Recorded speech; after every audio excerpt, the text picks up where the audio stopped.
Hello बच्चों, कैसे हैं? अच्छे हैं सर। तो आज से हम लोग एक नया पाठ पढ़ेंगे। कौन सा? क्षेत्रफल, परिमाप और आयतन। ठीक है। क्षेत्रफल की इंग्लिश क्या होती है? एरिया। परिमाप का क्या होता है? पेरीमीटर। आयतन का क्या होता है? वॉल्यूम। वॉल्यूम। ठीक है। क्षेत्रफल को क्या कहते हैं इंग्लिश में? एरिया। नहीं कहते हैं ये पूरा एरिया हमारा, कह लेना। तो एरिया मतलब वही क्षेत्रफल। पेरीमीटर माने परिमाप और वॉल्यूम, वॉल्यूम माने आयतन। तो पहले हम लोग देखें कि आयत क्या होता है। ठीक है। तो हम लोग अपने कक्षा 5 में भी पढ़े होंगे ना आयत के बारे में, कि आयत में क्या होता है? एक लंबाई होती है और एक चौड़ाई होती है। तो मान लीजिए ये क्या हो गई? लंबाई हो गई, और ये क्या हो गई? चौड़ाई हो गई। ठीक है। ये लंबाई हो गई, ये चौड़ाई हो गई। तो आयत में लंबाई और चौड़ाई होती है, और ये आमने सामने की जो भुजाएं होती हैं वो क्या होती है? बराबर। तो ये भी ध्यान रखें कि आमने सामने की भुजाएं क्या होती हैं? बराबर। तो आयत में आमने सामने की भुजा क्या होती है? बराबर। तो इसके सामने की भुजा ये क्या है? ये। और इसके सामने की भुजा ये। अगर हम कहते हैं ये अगर 4 मीटर है, तो इसके सामने की ये भुजा कितनी लंबी होगी? 4 मीटर। Very good. अगर ये कह दे कि 6 मीटर है, तो ये कितनी होगी? 6 मीटर। तो एक चीज तो समझ में आ गया कि आयत की आमने सामने की भुजाएं बराबर होती हैं। अच्छा, आयत की चारों भुजाएं बराबर होती हैं? बताइए। नहीं। आयत की चारों भुजाएं बराबर होती हैं? नहीं। चारों भुजाएं बराबर नहीं होती।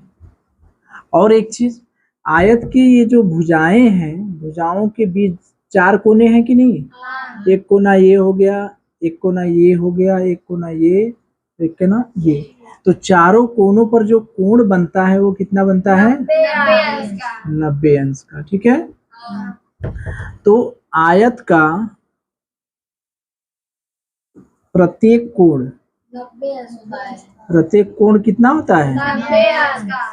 90 अंश। ठीक है। तो दो चीज हम समझ गए कि आयत के आमने सामने की भुजाएं बराबर होती हैं, और आयत के प्रत्येक कोण कितना होते हैं? 90 अंश। ठीक। और कोई चीज आयत के बारे में बताइए। एक विकर्ण भी होता है, ऐसे सीधे खींच देंगे। हाँ, 2 होते हैं। एक ऐसे खींच देंगे तो ये क्या होगा? विकर्ण। विकर्ण क्या होता है? आयत के किन्हीं 2 शीर्ष को मिला दें, लेकिन दोनों शीर्ष आमने सामने होने चाहिए। जैसे एक शीर्ष तो ये भी है, एक शीर्ष ये भी है, इसको नहीं मिलाएंगे। इस शीर्ष के ठीक सामने जो होता है उसको मिला देंगे। तो इसको मिला दिए तो ये क्या होता है? विकर्ण। ये शीर्ष के ठीक सामने होता है ये, तो इसको मिला देंगे तो ये क्या हो जाएगा?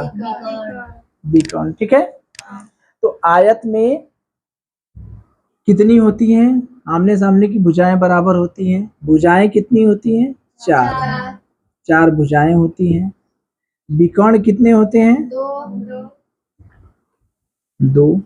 भुजाएं बराबर तो होती नहीं, इसमें आमने सामने की भुजा बराबर होती है। विकर्ण 2 होते हैं, और दोनों विकर्ण बराबर होते हैं। दोनों विकर्ण क्या होते हैं? बराबर होते हैं। और प्रत्येक कोण कितना होता है? 90 अंश। यानी सभी कोण बराबर होते हैं। सभी कोण क्या होते हैं? बराबर होते हैं। ठीक है। तो आयत के बारे में हमने कितनी चीज जानी? एक चीज की, आयत के आमने सामने की भुजाएं क्या होती हैं? बराबर होती हैं। आयत के चारों भुजाएं बराबर नहीं होती। ठीक है। आयत का प्रत्येक कोण कितना होता है? 90 अंश होता है। आयत में भुजाएं कितनी होती हैं? 4 भुजाएं होती हैं। विकर्ण कितने होते हैं? 2। अब प्रत्येक कोण कितना होता है? 90 अंश। ठीक है। इतनी चीज समझ में आ गई। अब हम लोग आयत का सूत्र देखें। अच्छा, आयत का उदाहरण क्या हुआ? जैसे ये किताब है, ये किताब कैसी है? आयताकार है कि नहीं? इसमें लंबाई और चौड़ाई अलग अलग है ना? जितना लंबा ये है उतना लंबा ये है, जितना चौड़ा ये है उतना चौड़ा ये है। ये कैसी है? आयताकार है कि वर्गाकार? आयताकार। अगर हम कहें ये ब्लैक बोर्ड अपना कैसा है तो आयताकार। ये कमरे की फर्श की कैसी है? इतना आयताकार। इसमें लंबाई जितना ये है उतना ये है, और जितना इधर है उतना इधर है। ठीक है, तो इसका मतलब क्या समझे? आयत की चारों भुजाएं बराबर होती हैं, आमने सामने की भुजाएं बराबर होती हैं, चारों भुजाएं बराबर नहीं होती हैं, प्रत्येक कोण 90 अंश का होता है, चारों भुजाएं, चार भुजाएं होती हैं, दो विकर्ण होते हैं वो भी बराबर होते हैं, प्रत्येक कोण कैसा होता है? 90 अंश होता है। अब हम लोग सूत्र देखें। ठीक है, जब आयत का क्षेत्रफल निकालने की बात होगी, क्षेत्रफल, क्षेत्रफल क्या होता है? क्षेत्रफल का मतलब कितना एरिया है ये पूरा एरिया। क्षेत्रफल माने ये पूरा पूरा एरिया। तो जब भी क्षेत्रफल निकालने की बात आएगी तो लंबाई में चौड़ाई का क्या कर देंगे? गुणा कर देंगे। लंबाई में चौड़ाई का गुणा कर देंगे, हमारा क्षेत्रफल निकल जाएगा। परिमाप कहीं निकालने की बात होगी तो परिमाप निकालने के लिए चारों भुजाओं का योग कर देंगे, यानी ये भुजा, ये भुजा, ये भुजा, ये भुजा सब क्या कर देंगे? जोड़ देंगे। तो देखिए, जब जोड़ेंगे तो 2 बार तो लंबाई आया, गड़बड़ लिख गए क्या? यहाँ लंबाई होगा ना, और यहाँ चौड़ाई। ठीक है, तो 2 बार तो लंबाई आ गई और 2 बार क्या आ गई? चौड़ाई। तो यही है 2 बार लंबाई और 2 बार चौड़ाई। 2 कॉमन ले लिए, बाहर निकाल दिए, तो 2 ब्रैकेट में लंबाई धन चौड़ाई। तो आयत का परिमाप ऐसे याद रखिए कि चारों भुजाओं का योग, या हम कह सकते हैं 2 गुणे लंबाई धन चौड़ाई। ठीक है, और आयत का विकर्ण कैसे निकलेगा? मान लीजिए आयत का विकर्ण निकालना होगा तो कैसे निकालेंगे? ये वाली। तो विकर्ण निकालने के लिए करनी में लंबाई का वर्ग धन चौड़ाई का वर्ग, लंबाई का वर्ग धन चौड़ाई का वर्ग। अगर कमरे की चारों दीवारों का क्षेत्रफल निकालना है, चारों दीवारों का मतलब समझ रहे हैं? कमरा है, एक दीवार ये हो गया, एक दीवार ये हो गया, एक दीवार ये हो गया। कमरे में 4 दीवारें होती है ना, किसी कमरे में 5 दीवार होता है कहाँ? छत की बात नहीं हो रही है, कमरे में 4 ही दीवार होती है, 1 2 3 4, यही होता है ना। तो अगर चारों दीवारों का क्षेत्रफल निकालना हुआ तो देखिए 2 ब्रैकेट में लंबाई धन चौड़ाई, यानी लंबाई और चौड़ाई को जोड़ देंगे और उसमें ऊंचाई का गुणा कर देंगे। कमरे की चारों दीवारों का क्षेत्रफल निकालने के लिए लंबाई और चौड़ाई को जोड़ देंगे और ऊंचाई का गुणा कर देंगे। ठीक है, तो इस पर हम लोग सवाल करें। सूत्र याद हो गया? क्षेत्रफल बराबर लंबाई गुणे चौड़ाई, परिमाप बराबर चारों भुजाओं का योग, विकर्ण बराबर, हाँ, या 2 ब्रैकेट में लंबाई धन चौड़ाई, विकर्ण बराबर करनी में लंबाई का वर्ग धन चौड़ाई का वर्ग। ठीक है, चारों दीवारों का क्षेत्रफल कितना होगा? लंबाई और चौड़ाई को जोड़ के उसमें 2 का, हाँ, ऊंचाई का गुणा करेंगे, फिर 2 का भी गुणा करेंगे। लंबाई और चौड़ाई को जोड़ के 2 का गुणा करेंगे और फिर उसमें ऊंचाई का गुणा करेंगे। ठीक है, चलिए चलिए, तो देखिए हम लोग आयत का सूत्र देखें। आयत के बारे में, अगर आयत की लंबाई और चौड़ाई अगर हमें पता रहे, क्या पता रहे? लंबाई और चौड़ाई चौड़ाई, ये हो गई लंबाई और ये हो गई चौड़ाई। तो जितने भी सूत्र थे सब इन्हीं से रिलेटेड थे ना। जैसे हम लोग एक प्रश्न बना लें कि एक आयत की लंबाई, एक आयत की लंबाई 3 मीटर तथा चौड़ाई 4 मीटर है। ठीक है, आयत की लंबाई कितना है? 3 मीटर और चौड़ाई कितना है 4 मीटर। तो ये लंबाई मान लीजिए 3 मीटर हो गई, चौड़ाई मान लीजिए 4 मीटर हो गई। तो हमसे निकलवा रहा है, बताए कहेगा कि इसका क्षेत्रफल ज्ञात कीजिए, ठीक है। कहेगा इसका परिमाप ज्ञात कीजिए, ठीक है। कहेगा इसका विकर्ण ज्ञात कीजिए, ठीक है। मान लीजिए ये सब चीजें निकलवाता है।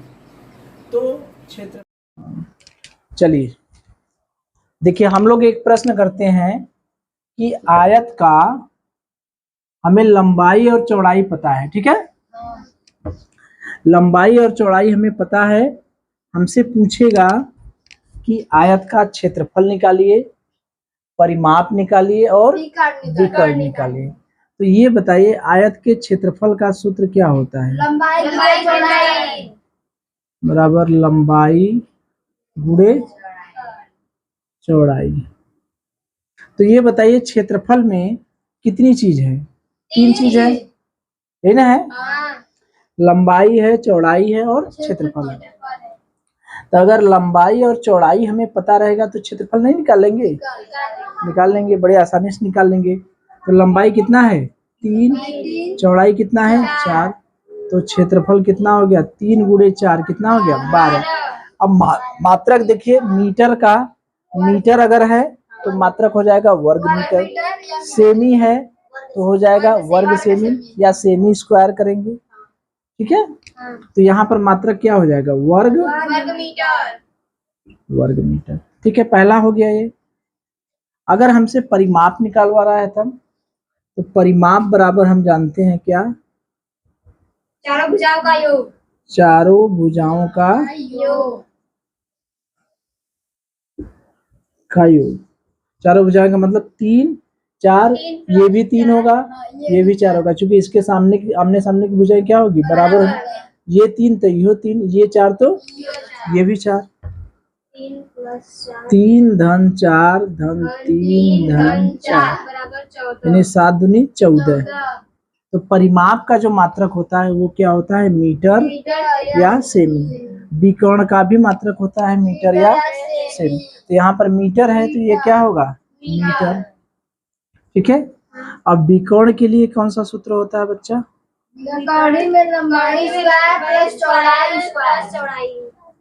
लंबाई का स्क्वायर धन चौड़ाई का स्क्वायर। लंबाई कितना है बच्चा 3 का वर्ग धन ये 4 का वर्ग, 3 त्रिक के 9 धन 16 कितना आ गया 25 का वर्गमूल कितना हो गया 5। तो विकर्ण कितना आ गया 5 मीटर, ठीक है।